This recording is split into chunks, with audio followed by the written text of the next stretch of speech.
À présent, la chaussée était immergée sous plusieurs centimètres d'eau. Les automobiles avaient du mal à se déplacer. En roulant, les véhicules arrosaient les bas-côtés de la route par gerbes successives. Je suis bien content de ne pas être piéton, moi. Coupant par la même occasion la parole à sa femme, ces mots venus de nulle part lui étaient sortis de la bouche sans réfléchir. Ces derniers se prêtaient pour le moins difficilement aux cancaneries de son épouse. Impossible pour lui de raccrocher les wagons, son imprudence témoignait de son inattention passagère. Ce qu'elle ne manqua pas de lui faire remarquer, en invoquant 1000 défauts plus effroyables les uns que les autres. Selon elle, il ne l'écoutait jamais, il ne s'intéressait pas à elle. Par expérience, il savait qu'il y avait dans ce jamais un caractère solennel qu'il ne fallait surtout pas minimiser. La liste des jamais précédant celle des toujours, les reproches allaient fuser s'il attisait le feu de la dispute naissante en relativisant la portée de l'adverbe. Mieux valait encore rester placide, quitte à passer pour insensible à ses yeux. Quand on ne sait plus se parler, on apprend à hurler. Comme si l'écoute dépendait uniquement de l'appareil auditif, on monte le son pour mieux s'entendre.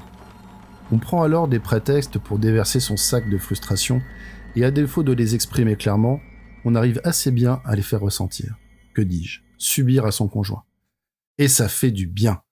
Voilà une thérapie peu coûteuse qui a l'avantage d'être à la fois le mal et le remède.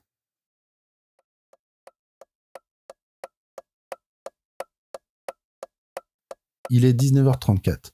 La voiture prend le boulevard Kellerman. Dans moins de 5 minutes, ils seront devant Toys R Us. Thierry regarda sa petite fille Clara dans le rétroviseur. Elle s'était assoupie. La tête en arrière, complètement relâchée, elle semblait s'être totalement abandonnée aux bras de Morphée. Il n'y a d'ailleurs que les enfants et les adultes sous benzodiazépine qui dorment ainsi détendus. Ne dit-on pas dormir comme un bébé ? Est-ce dû à l'insouciance, à la confiance aveugle qu'ils ont en l'avenir et qu'ils mettent entre nos mains ? Peu importe. Devant leur fragilité, on se sent les épaules plus larges. Papa, il était devenu un soir de mars, le 31 mars précisément, la veille du 1er avril. Comme elle était née prématurée, de plusieurs semaines, tout le monde crut à une farce, tant et si bien que même les grands-parents de la petite fille prirent la nouvelle avec une certaine incrédulité. Ainsi, après avoir raccroché le combiné téléphonique, le grand-père alla rejoindre sa femme d'un pas plutôt tranquille. Il lui relata ce qu'il pensait alors n'être qu'une plaisanterie de son beau-fils. La future mamie, déjà bien dans son nouveau rôle de grand-mère, le dévisagea d'un œil noir, se demandant bien comment un tel abruti avait pu la séduire. Le traita de nigaud, puis l'empressa de la conduire au plus vite au chevet de sa fille.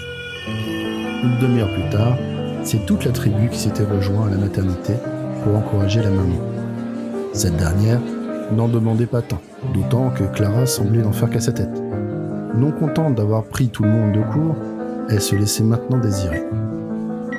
Après la sage-femme, le monitoring, la péridurale et quelques heures d'attente et de douleur, l'arrivée de l'enfant tant souhaité sonna la libération.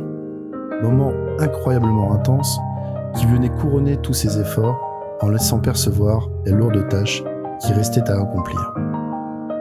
Cet instant mélangeait dans une furieuse exaltation tout à la fois les images du passé ainsi que celles encore du domaine du rêve, les craintes et les espoirs, la vie et la mort, en somme, l'histoire de l'humanité. Enfin, c'est comme cela que l'avait vécu Thierry. Il n'y a certainement pas deux accouchements qui se ressemblent, mais cet événement rend toujours, à cet instant, les âmes plus belles. Comme si l'arrivée d'une nouvelle âme rapiéçait quelque peu les plus vieilles. On lui proposa de lui donner son premier bain, ce qu'il fit avec plaisir. Quelques baignades plus tard, il n'en dira pas tant, mais aujourd'hui, même les braillements de sa petite Clara étaient pour lui comme un doux murmure. Voici comment des instants dans notre vie peuvent ressurgir de nos souvenirs, par intermittence et sans cri égard, apportant avec leur image une émotion intacte. Thierry quitta des yeux sa fille pour regarder la route, ou tout du moins essayer, car la pluie à présent redoublait de violence. La voiture devant lui freina soudainement. Thierry eut juste le temps d'apercevoir sa fille de stop, de rougir, avant de piler à son tour. Encore sous le stress occasionné par cette brusque manœuvre, qu'un automobiliste vient percuter l'arrière de son véhicule avec une grande violence, projetant la petite Clara vers l'avant. La tête de sa femme, qui avait omis de mettre sa ceinture de sécurité, après s'être propulsée en arrière contre le repose-tête, frappa le pare-brise. Le solide 4x4 était quant à lui resté bien en place et n'avait esquissé qu'un léger soubresaut. Un instant étourdi par l'âpreté de l'incident, Thierry reprit ses esprits et s'enquit de la santé de sa fille, puis celle de son épouse. Seule cette dernière souffrait de quelques contusions au cervical et d'un bleu au front. Il est 19h43. Étant rassuré sur leur état, il descend de son véhicule pour aller examiner de plus près ce qui avait causé le choc.